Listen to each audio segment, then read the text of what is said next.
دوستو، اللہ تعالیٰ کو اپنے پیارے حبیب صلی اللہ علیہ وسلم سے اتنی محبت ہے کہ اللہ تعالیٰ اور اس کے فرشتے آپ صلی اللہ علیہ وسلم پہ درود و سلام بھیجتے ہیں۔ اللہ تعالیٰ نے آپ صلی اللہ علیہ وسلم کو کبھی یہ کہہ کر مخاطب کیا کہ یا ایھا المزمل، اور کبھی یا ایھا المدثر کہا، اور کبھی یہ کہا کہ آپ کو ہم نے کوثر عطا کی۔ اسی طرح ایک اور جگہ قرآن مجید میں ارشاد ہوتا ہے کہ آپ غمگین نہ ہوں، آپ کا رب آپ کو اتنا دے گا کہ آپ غنی ہو جائیں گے۔ دنیا میں 2 جگہ ایسی ہیں جہاں فرشتے دن رات آتے ہیں اور درود و سلام پیش کرتے ہیں اور اللہ کی حمد و ثنا بیان کرتے ہیں۔ ایک حضور اکرم صلی اللہ علیہ وسلم کا روضہ مبارک اور دوسرا کعبہ شریف۔ دوستو، یہ تو جانتا ہے ہر کوئی انسان اور مسلمان اب روضہ رسول صلی اللہ علیہ وسلم کے اندر کوئی داخل نہیں ہو سکتا۔ اس وجہ سے روضہ رسول صلی اللہ علیہ وسلم کے اندر جانے کی اجازت کسی کو بھی نہیں ہے۔ روضہ رسول صلی اللہ علیہ وسلم کے گرد پیلی جو دیوار ہے، اس کو کس نے گرایا اور کیوں گرایا؟ جب پہلی دیوار کو گرایا گیا تو کیا معجزہ ہوا، اور روضہ رسول صلی اللہ علیہ وسلم کی دیواریں کس نے تعمیر کیں؟ اس وقت صرف ایک آدمی اندر داخل ہوا تھا۔ اس وقت صرف وہ کون سا آدمی تھا جس نے یہ سب معجزہ دیکھا تھا؟ حضور اکرم صلی اللہ علیہ وسلم کے روضہ مبارک کے گرد 5 کونوں والی دیواریں تعمیر کی گئیں۔ اس کے بعد ایک اور دیوار تعمیر کی گئی۔ ان دیواروں پہ کپڑا کس وجہ سے ڈالا جاتا ہے، یہ تمام تفصیلات اس ویڈیو میں ہم بتائیں گے آپ کو، لہٰذا یہ ویڈیو ہر مسلمان کے لیے انتہائی اہم۔ سب سے پہلے لاکھوں کروڑوں درود و سلام ہو حضور اکرم صلی اللہ علیہ وسلم اور ان کی آل پر۔ حضور اکرم صلی اللہ علیہ وسلم پہ سلام ہو۔ درختوں کے پتوں کے برابر، سورج کی کرنوں کے برابر، سمندر کے جھاگ کے برابر، ریت کے ذروں کے برابر، آسمانوں کے ستاروں کے برابر، فرشتوں کی تعداد کے برابر۔ تمام لوگ کمنٹ باکس میں درود و سلام لکھیں اور اس کا ثواب حاصل کریں۔ شکریہ۔ آپ کا درود و سلام حضور اکرم صلی اللہ علیہ وسلم تک ضرور پہنچایا جائے گا۔ جب حضور اکرم صلی اللہ علیہ وسلم اس دنیا سے پردہ فرما گئے تو کئی صحابہ کرام نے مشورہ دیا کہ حضور اکرم صلی اللہ علیہ وسلم کو بیت المقدس میں دفن کیا جائے، اس لیے کہ وہ حضور اکرم صلی اللہ علیہ وسلم اور تمام انبیاء کی مقدس سرزمین ہے۔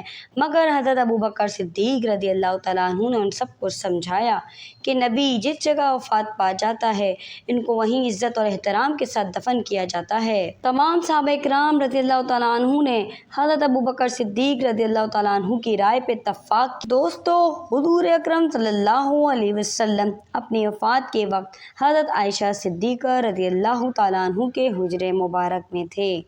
چنانچہ آپ صلی اللہ علیہ وسلم کو حضرت عائشہ صدیقہ رضی اللہ تعالیٰ عنہ کے حجرے میں دفن کرنے کے انتظامات کیے گئے۔ ویڈیو میں آپ لوگ دیکھ سکتے ہیں، یہ حضرت عائشہ صدیقہ رضی اللہ تعالیٰ عنہ کا حجرہ مبارک ہے، اور اسی حجرہ مبارک میں آپ صلی اللہ علیہ وسلم کی قبر کھودی گئی۔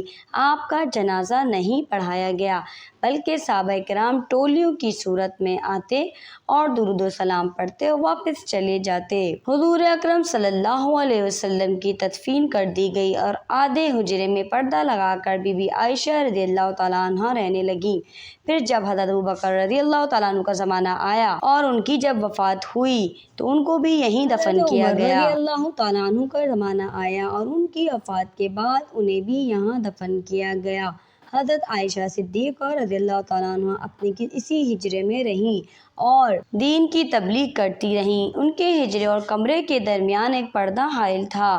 حضرت عمر بن عبدالعزیز جب مدینہ کے گورنر بنے تو انہوں نے رسول اللہ صلی اللہ علیہ وسلم کی روضہ مبارک کی دوبارہ تعمیر کا پروگرام بنایا، اور روضہ رسول صلی اللہ علیہ وسلم کی دیواریں انتہائی خستہ حال ہو چکی تھیں۔ چنانچہ 88 ہجری کو رات کو روضہ رسول صلی اللہ علیہ وسلم کی دیواروں کو گرا دیا گیا۔ اس رات آسمان سے ہلکی ہلکی بارش جاری تھی اور روضہ رسول صلی اللہ علیہ وسلم کی خوشبو سے پورا مدینہ معطر ہو گیا تھا۔ عمر بن عبدالعزیز کے حکم پہ روضہ رسول صلی اللہ علیہ وسلم کے گرد پردہ حائل کر دیا گیا۔ یہ پیلی 2 دیواریں حضور اکرم صلی اللہ علیہ وسلم کے زمانے سے پوری آب و تاب سے قائم ہیں۔ حضرت عمر بن عبدالعزیز نے ان دونوں دیواروں کی بھی مرمت کروائی۔ یہ دیواریں حضور اکرم صلی اللہ علیہ وسلم نے اپنے دستے مبارک سے بنوائی تھی۔ اس دیوار کو سپورٹ کرنے کے لیے اس کے ارد گرد 4 دیواریں بنائی گئی ہیں، آپ لوگ دیکھ سکتے ہیں۔ حضور اکرم صلی اللہ علیہ وسلم کا روضہ مبارک مسجد نبوی صلی اللہ علیہ وسلم سے 1.5 میٹر نیچے ہے۔ پہلے حضور اکرم صلی اللہ علیہ وسلم کی، دوسری حضرت ابوبکر رضی اللہ تعالیٰ عنہ کی اور تیسری حضرت عمر رضی اللہ تعالیٰ عنہ کی قبر ہے۔ ایک قبر کی جگہ آج بھی موجود ہے کیونکہ یہ جگہ حضرت عیسیٰ علیہ السلام کے لیے خالی چھوڑی گئی ہے۔ تمام لوگ سلام ضرور لکھ دیں۔ روضہ رسول صلی اللہ علیہ وسلم کے گرد نور الدین زنگی بادشاہ نے سیسہ پلائی دیوار تعمیر کروائی تھی کہ یہ دیوار اس قدر گہری ہے کہ جتنا مدینہ کا پانی ہے۔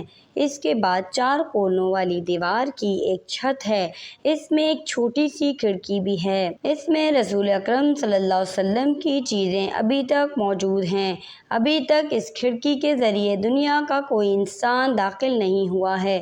اس کے بعد روضہ رسول صلی اللہ علیہ وسلم کے اوپر سفید رنگ کا ماربل سے بنا ہوا گنبد ہے اور چھت ہے۔ اس گنبد میں بھی ایک چھوٹی سی کھڑکی موجود ہے، آپ لوگ دیکھ سکتے ہیں۔ ماربل انتہائی خوبصورت اور مضبوط ہے۔ ماربل کی چھت ایک طرف سے گنبد نما بھی بنی ہوئی ہے۔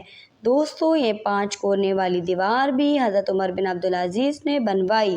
حضرت عمر بن عبدالعزیز نے اس دیوار کے 5 کونے اس لیے رکھے کہ یہ خانہ کعبہ کی 4 کونوں والی دیوار نہ لگے اور لوگ اس کو خانہ کعبہ کی طرح سے نہ سمجھیں۔ یہ تمام دیواریں بغیر کسی سہارے کے ہیں۔ دنیا کی کوئی بھی بادشاہ ہو یا وزیر ہو روضہ رسول صلی اللہ علیہ وسلم تک نہیں جا سکتا۔ کتابوں میں لکھا ہے کہ حضور اکرم صلی اللہ علیہ وسلم کی وفات کے بعد صرف 2 آدمی رسول اکرم صلی اللہ علیہ وسلم کی قبر کے پاس گئے، حضرت عمر بن عبدالعزیز کا غلام اور دوسرا اس وقت کے عالم الحسن مودی ہیں۔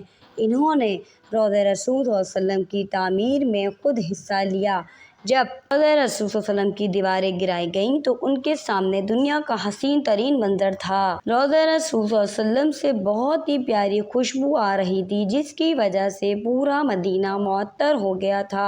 ان کا کہنا یہ تھا کہ ہم نے ایسی خوشبو زندگی میں دوبارہ نہیں محسوس کی۔ میں نے محمد صلی اللہ علیہ وسلم، حضرت ابوبکر صدیق اور حضرت عمر رضی اللہ تعالیٰ عنہ کو سلام پیش کیا۔ تینوں قبریں زمین کے برابر ہو چکی تھیں، صرف ایک جگہ ہے تھوڑا سا نشان۔ مجھے یوں محسوس ہوا کہ یہ حضرت عمر رضی اللہ تعالیٰ عنہ کی قبر مبارک ہوگی۔ حضور اکرم صلی اللہ علیہ وسلم اور حضرت ابوبکر رضی اللہ تعالیٰ عنہ کے قبر کے درمیان صرف 1 ہاتھ کا فاصلہ ہے، جبکہ ابوبکر صدیق رضی اللہ تعالیٰ عنہ کا سر مبارک حضور اکرم صلی اللہ علیہ وسلم کے شانوں سے نیچے رکھا گیا ہے اور اسی طرح حضرت عمر رضی اللہ تعالیٰ عنہ کا سر مبارک حضرت ابوبکر رضی اللہ تعالیٰ عنہ کے شانوں سے نیچے رکھا گیا ہے۔ حضرت عمر بن عبدالعزیز نے جو دیوار بنوائی وہ گرے کلر کی تھی، اس کی چوڑائی ½ میٹر ہے۔ عمر بن عبدالعزیز کے بعد پتلی دیوار کو سلطان کریتی نے تعمیر کروائی، اس کا رنگ سفید رنگ کا ہے، اس پہ ماربل سفید رنگ کے لگے ہوئے ہیں۔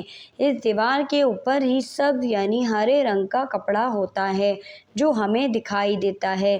دوستو، رسول اکرم صلی اللہ علیہ وسلم کے روضہ مبارک کے اوپر جو ہرے رنگ کا گنبد ہے جسے گنبد خضرا کہا جاتا ہے، اس کے اوپر بھی ایک کھڑکی موجود ہے، اس کے ذریعے بھی اندر داخل ہو سکتے ہیں۔